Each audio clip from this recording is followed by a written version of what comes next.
नीचे हम एक डिफ बनाते हैं, उस डिफ को हम क्लास देते हैं डिफ 3 के नाम से, और इस डिफ को जब हम एक्सेस करेंगे डॉट डिफ 3। सो गाइज, इस डिफ 3 में मैं आपको एक प्रॉपर्टी बताऊंगा। हमारे साथ अक्सर ऐसा होता है कि मैक्सिमम ब्राउज़र्स में, अभी हो सकता है हो या ना हो, लेकिन हम इसको ट्राई करेंगे। अगर ना भी हुआ तो कोई इशू नहीं, लेकिन मैं आपको एक प्रॉपर्टी बताना चाहता हूँ कि हमारे पास अगर हम इसके नीचे कोई डिफ बनाते हैं और सपोज़ उसको हम बैकग्राउंड कलर देते हैं ब्लैक, तो जैसे कि हमारे पास इन दो डिफ्स के बीच में गैप आ रहा है विड्थ पूरी ना होने की वजह से, क्योंकि इसकी विड्थ 30% हमने सेट की थी और इसकी 70% होने के बजाय हमने 69 किया था। अब अगर हम एक नीचे डिफ बनाते हैं और उसका अगर हम बैकग्राउंड कलर कोई ब्लैक या ब्लू करते हैं, तो वो हमारा कलर ओवरफ्लो कर जाएगा और वो इन दो डिफ्स के बीच में आ जाएगा। तो उसके लिए हम एक प्रॉपर्टी यूज़ करेंगे ताकि हमारा जो कलर है वो ओवरफ्लो ना करे। इसके लिए हम CSS में एक प्रॉपर्टी यूज़ करते हैं ओवरफ्लो हिडन की। तो गाइस, इसको हम चेक करते हैं और देखते हैं कि क्या ये वाकई हमें इसका ओवरफ्लो करता है कलर के नहीं। सपोज़ हम डिव इसका हम बैकग्राउंड कलर कर देते हैं ब्लैक, इसका बैकग्राउंड कलर कर दिया ब्लैक। इसको चेक करें अगर तो इसकी विड्थ तो हाइट नहीं सेट की, इसकी हाइट हम कर देते हैं 300 पिक्सल्स। सो गाइस, ये देखें हमारे पास इसके बैक कलर में भी हमारे पास ब्लैक कलर आ गया।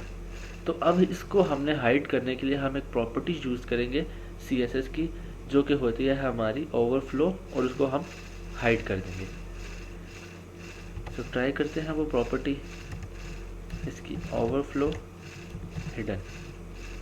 ये प्रॉपर्टी है जिससे हमारा जो ओवरफ्लो कलर का होता है या डिव का जो कलर का डिव का ओवरफ्लो, या हमारा जो असल में जो हमारी चीज़ ओवरफ्लो कर रही होती है वो डिव होती है, जो कि उसके बैक एंड पे चली जाती है, और हमारा जो कलर होता है वो भी दूसरी डिव के बैक एंड पे चले जाता है और वो ओवरफ्लो कर जाता है। तो उस चीज़ को हमारी जो हैंडल करने के लिए हम ओवरफ्लो हिडन यूज़ करते हैं। इसको रिफ्रेश करते हैं। तो इसकी अब हम विड्थ भी सेट करते हैं। इसकी हम विड्थ करते हैं 100%। सो गाइस, ये देखें हमारे पास हमने विड्थ इसकी 100% सेट की एक्सक्यूज मी और इसका हमने प्रॉपर्टी सेट कर दी ओवरफ्लो हिडन की। तो इससे जो हमारा बैकग्राउंड जो ओवरफ्लो हो रहा था, जो डिफ ओवरफ्लो हो रही थी, वो हमारी हाइड हो गई। अब इसके अलावा हम एक और प्रॉपर्टी यूज़ करते हैं जो होती है क्लियर की। क्लियर होती है, इसमें क्लियर होता है हमारा लेफ़्ट क्लियर, राइट और क्लियर बोथ। ये भी जस्ट सेम एज ओवरफ्लो की तरह काम करती है।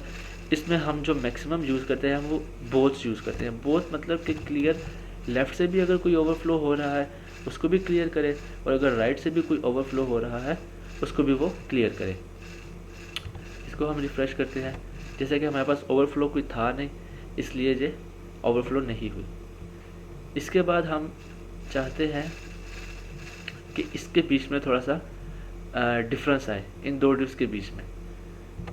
सो उसके लिए हम यूज़ करेंगे, जैसे कि हमने पहले लेक्चर्स में मैंने आपको बताया था कि हम छोटी विड्थ छोटे डिफरेंस के लिए किसी दो डिव्स के बीच में अगर डिफरेंस देना है तो उसके लिए हम पैडिंग यूज़ करते हैं। लेकिन यहाँ हम यूज़ करेंगे मार्जिन। पैडिंग से हमारा क्या होता है, पैडिंग की एक और जो खसूसियत है वो ये होती है कि हमारी डिव बिल्कुल वहीं पर रहती है एग्जैक्ट जैसे ये अभी है। अगर हम इसको पैडिंग टॉप करेंगे तो ये टॉप की तरफ से एक्सपेंड हो जाएगी उतने पिक्सल्स, और अगर जबकि इसको अगर हम मार्जिन में यूज़ करें, मार्जिन टॉप मार्जिन बॉटम, तो ये हमें बीच में गैप शो करेगी।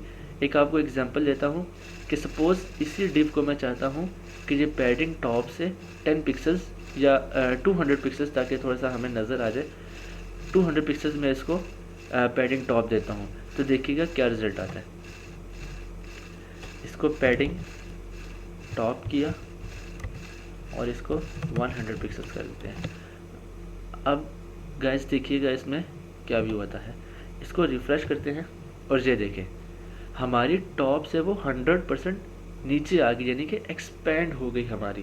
हमारी पैडिंग किसी भी चीज़ को एक्सपेंड करती है या कॉन्ट्रैक्ट करती है, यानी कि या उसकी विड्थ ज़्यादा कर देती है पैडिंग के थ्रू या उसको कम कर देती है।